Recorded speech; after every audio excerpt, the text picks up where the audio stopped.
I, 27-year-old female, have my cousin, 34-year-old female, my nephew, 10-year-old male, and niece, 6-year-old female, coming to stay with me for 4 days next month. My nephew is autistic and has some food troubles.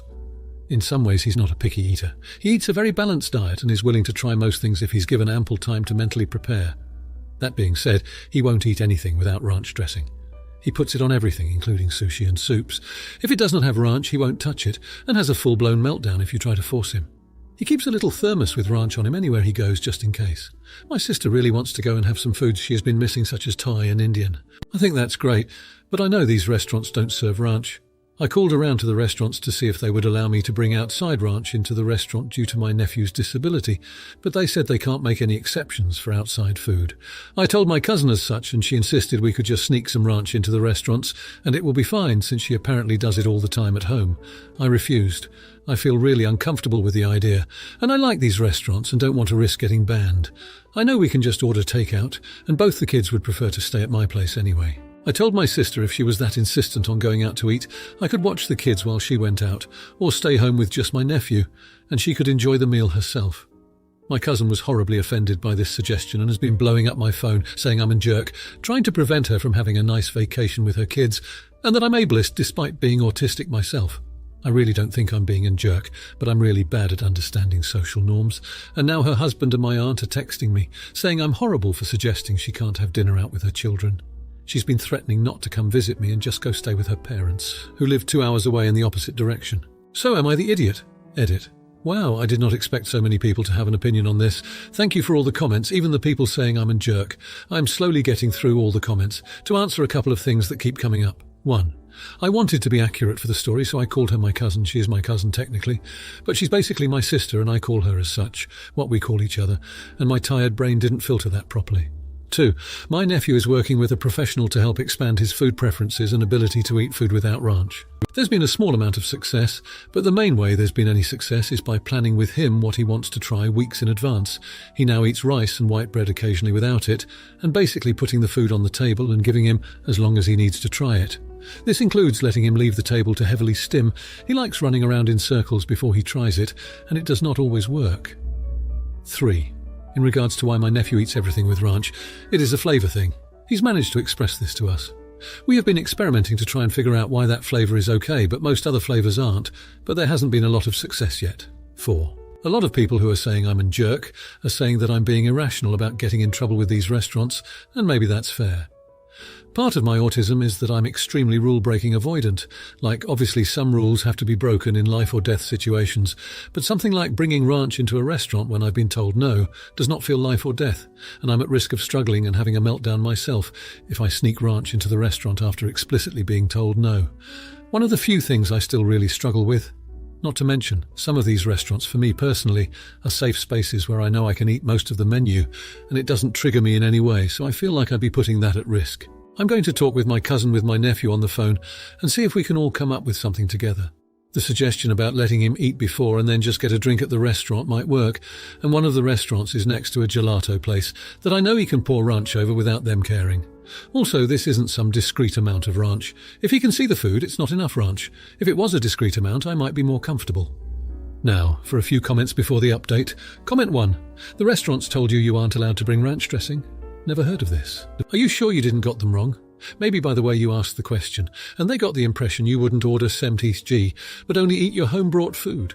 If you order and pay for it, I see no harm for the restaurant if he adds his ranch dressing. Just put it in a nice bottle, a coloured one or 70G, and if someone asks, just say that's holy water and needs to be applied to everything he eats for religious reasons.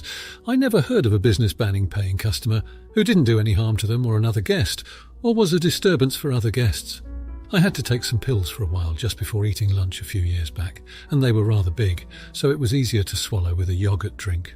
I always took my pills and my drink out to take it, and then put it back in the bag. Since I ordered and paid for food and drink, they never said anything. Why would they? They didn't miss any sale there. Comment 2. Not the idiot, I've worked in restaurants on and off for years, and it's all about cross-contamination.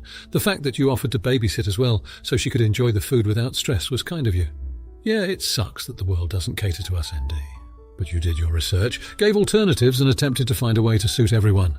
Sounds like she is throwing a tantrum from not getting her own way, but is there also a chance this is a burned-out mum projecting her frustrations due to being desperate for a bit of normality?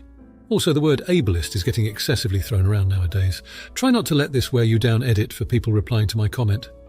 There have been several valid reasons below provided by other Redditors as to why it's considered cross-contamination. I didn't make up the rule, but unfortunately it is one that both employees and customers are expected to follow.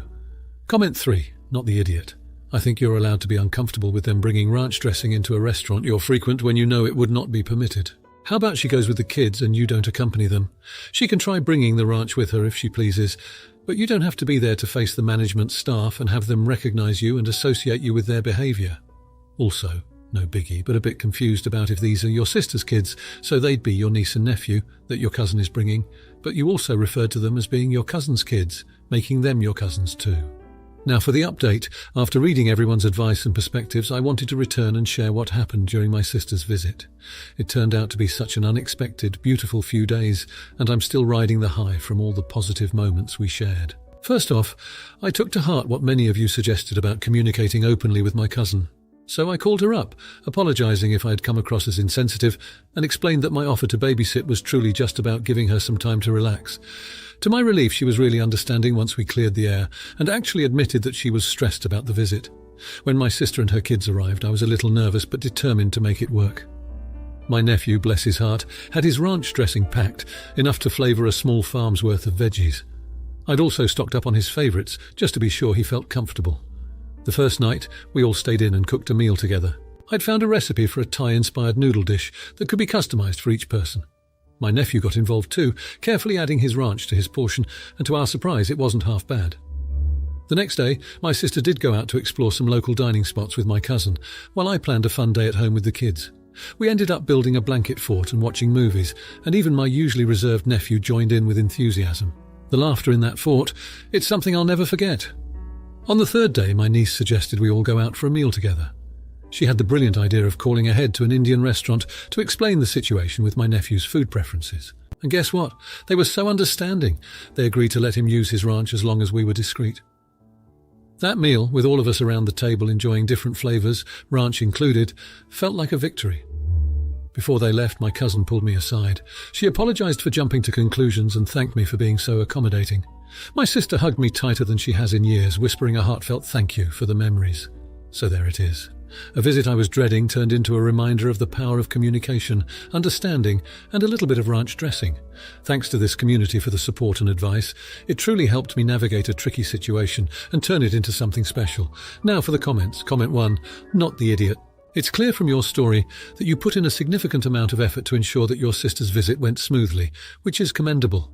Acknowledging the advice you received and then applying it by apologising to your cousin demonstrates a level of maturity and willingness to improve the situation.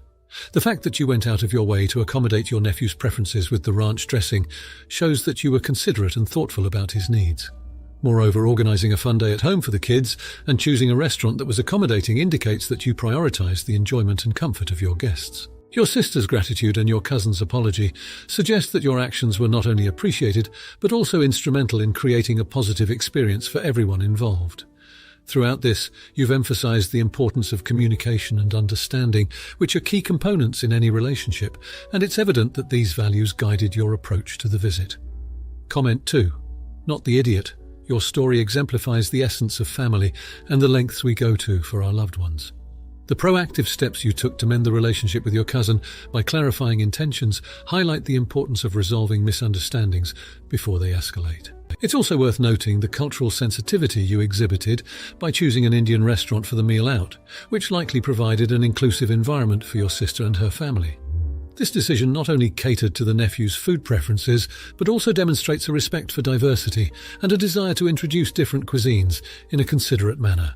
Your reflection on the visit shows a deep understanding of the role empathy plays in family dynamics and how taking the time to address each other's needs can turn a challenging situation into a cherished memory. It's this level of empathy and foresight that makes your actions praiseworthy and sets a positive example for others in similar situations. Comment 3. Not the idiot.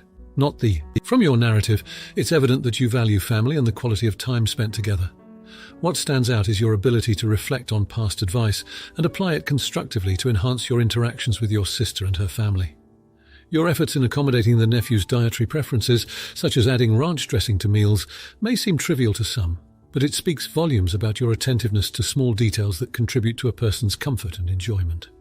This consideration likely played a significant role in creating a harmonious atmosphere during the visit. Additionally, the fact that you facilitated an enjoyable day for the kids at home showcases your commitment to family bonding and creating a welcoming environment for everyone. Your sister's expression of gratitude is a testament to the success of your approach. By prioritizing clear communication and understanding, you transformed a potentially difficult visit into an opportunity to strengthen familial bonds, which is an admirable outcome. Now for the next story. My parents have my sister, 14-year-old female, and me, 17-year-old male. My sister is autistic. She's very verbal and has issues with social cues and generally isn't very easy to be around. She says pretty mean things to people and she's the worst to me. She does not have any kind of filter and I struggle to be around her. Sometimes I have to leave the table when we're having dinner or leave the house when she starts because I want to so badly explode on her. My parents always tell me I need to understand it's the autism. She's learning, she's working with therapists on the behaviour. They will tell me over and over to be understanding. On more than one occasion my parents scolded me for walking away and I asked them directly if they would rather I tell her to frick off. My parents said I shouldn't think that about my sister. I told them they don't even know the half of it. They were appalled by that. But I don't want to be called a dumb frick or told I'm ugly, to have her laugh at me when I do badly at math. I have dyscalculia. To have her make fun of me because I was upset my boss was hospitalised and he was pretty sick for a while. She's mean to a lot of people to the point I don't even bring my friends around the house or her, ever. But like I said, it's worse with me and it's all the time. The other side of things is my sister cannot be left unsupervised for long. She goes into her own world and will not eat or use the bathroom when needed. There were times she had extra tests done to see if anything else was going on. But nope, she also needed to be hospitalised before to help her with issues that came up as a result of her not using the bathroom and or eating. My sister will shut down regularly and it has put her in some dangerous situations. She will always need more help and won't ever be capable of living entirely on her own. My parents' plan was always for me to take care of my sister when they are no longer able, or when they're gone. I didn't mind before, but now, no, I'm not doing it. No, I do not have the patience to love her through all her shitty behaviour. It was always there, but it gets worse the older she gets, and I would not be a good fit. I could not just take it, and I don't want to. I don't want to take care of her. I wish I didn't have to see her every day as it is. A week ago today, my parents were telling me I needed to learn to be more patient and understanding with my sister because I would take care of her one day, and I told them they need to start saving for her future care because I won't do it anymore. I told them I will not deal with that every day for the rest of my life. I told them I want a family one day, and I would not expose my kids to her. They were angry and told me she's my sister, and I need to do better. The past week has been strained with them telling me I'm treating her worse right now than she ever has. Am I the idiot? Now for a few comments before the update. Comment 1. Not the idiot. My parents' plan was always for me to take care of my sister when they are no longer able or when they're gone. A week ago today, my parents were telling me I needed to learn to be more patient and understanding with my sister because I would take care of her one day, and I told them they need to start saving for her future care because I won't do it anymore. I told them I will not deal with that every day for the rest of my life. I told them I want a family one day and I would not expose my kids to her. They were angry and told me she's my sister and I need to do better. The past week has been strained with them telling me I'm treating her worse right now than she ever has. The main thing to understand is that they are scared. Terrified, in fact, of what will happen to her once they aren't there. They have no idea what to do, and that is why they took the easy way out of deciding that they'd simply sacrifice the rest of your life. It's a tough situation, but ultimately they are the ones who brought her into the world, not you. They need to come up with an actual plan for long-term care, etc. Comment 2. Not the idiot. What a horrible situation.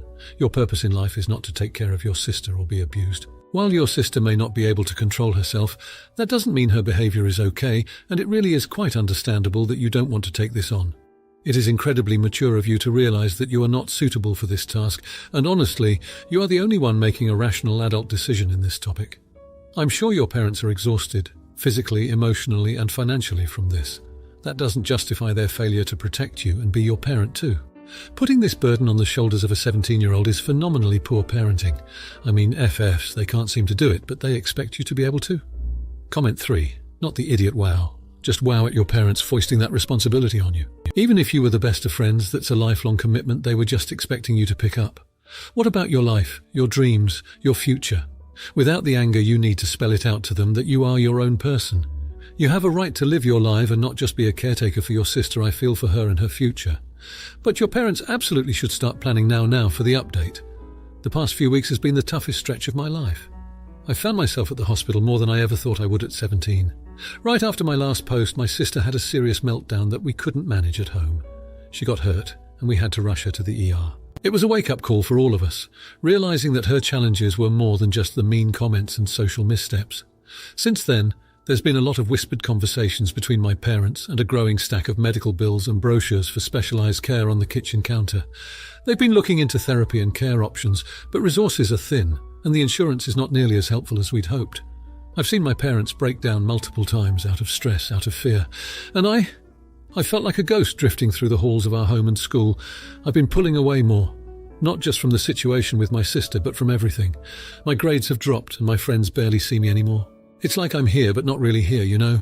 To make things even more complicated, last week we got news that our dad's job is downsizing. The timing couldn't be worse.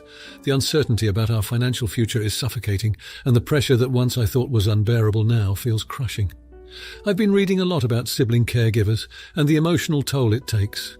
It's scary to think about the future. I've been trying to talk to my parents about my concerns, but every conversation is cut short.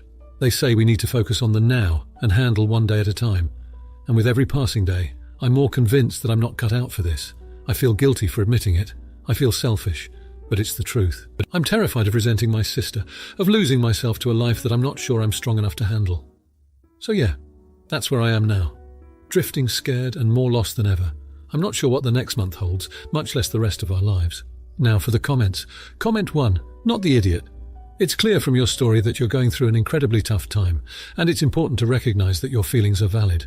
It's a lot to ask of anyone, let alone a 17-year-old, to navigate the complexities of a family member's serious health issues, especially when it's coupled with financial stress and uncertainty about the future. You mentioned feeling guilty and selfish for admitting that you may not be able to handle the situation, but it's crucial to understand that acknowledging your limitations isn't selfish.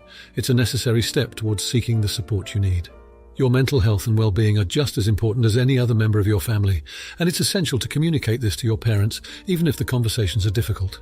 It may help to find a time to talk when there are fewer distractions, or even to write down your thoughts and feelings to share with them. Remember, it's not about competing for who has it worse, but about ensuring each family member gets the support they require. You're not a jerk for needing help or feeling overwhelmed. You're a human being in a challenging situation. If you like this video, you'll probably like these too. Also, while you're here, please consider subscribing. It's your support that keeps this channel alive and allows me to make better and longer videos. Have a great day.